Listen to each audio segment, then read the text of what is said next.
Europe. L'économie, Emmanuel Dutheil, ce matin. Oh, vous nous parlez musique. Oui, le marché de la musique a progressé au global de près de 4% l'an dernier. C'est la deuxième année consécutive de hausse. C'est dû au bond spectaculaire du streaming. C'est peut-être votre cas à la maison ou dans la voiture. Il y a de plus en plus de Français qui sont abonnés à ces services comme Deezer ou Spotify qui permettent d'écouter de la musique en ligne. En seulement 4 ans, ce marché du streaming a été multiplié par presque 3. 5 fois plus de titres ont été écoutés l'an dernier sur ces plateformes par rapport à 2013. Et ce n'est pas réservé qu'aux plus jeunes, bien loin de là. Un streamer, comme on dit, sur 4 a plus de 50 ans.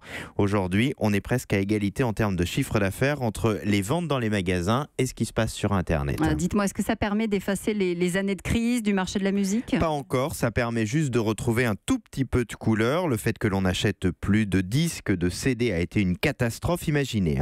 Quand on cumule vente physique et vente numérique, le chiffre d'affaires a été divisé par 2,5 en 15 ans. C'est juste gigantesque. Près d'1,5 milliard d'euros en 2002 contre moins de 600 millions d'euros l'an dernier. Donc même si depuis 2 ans le numérique devient un vrai relais de croissance, c'est encore beaucoup trop limité. Chacun se tâte pour trouver le bon modèle économique. Et même si les ventes de vinyle sont à la mode en ce moment, ça ne suffit pas non plus.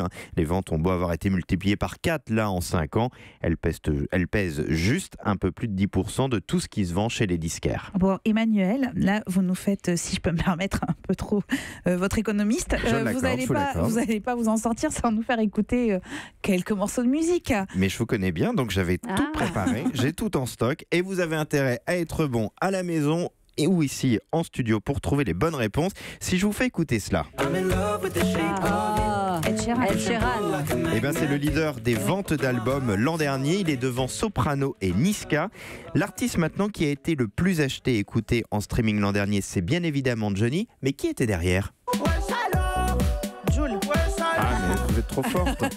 C'est Jul, bien sûr. Sur la 3e marche, on retrouve là encore des artistes les plus achetés et écoutés, Ed Sheeran. Et enfin, si je vous demande l'artiste francophone le plus diffusé en radio l'an dernier, car on l'oublie un peu souvent, mais la radio est le média principal encore aujourd'hui de diffusion de la musique. Il faut quand même bien qu'on se fasse un petit peu de pub. Alors, cet artiste francophone, c'est qui ?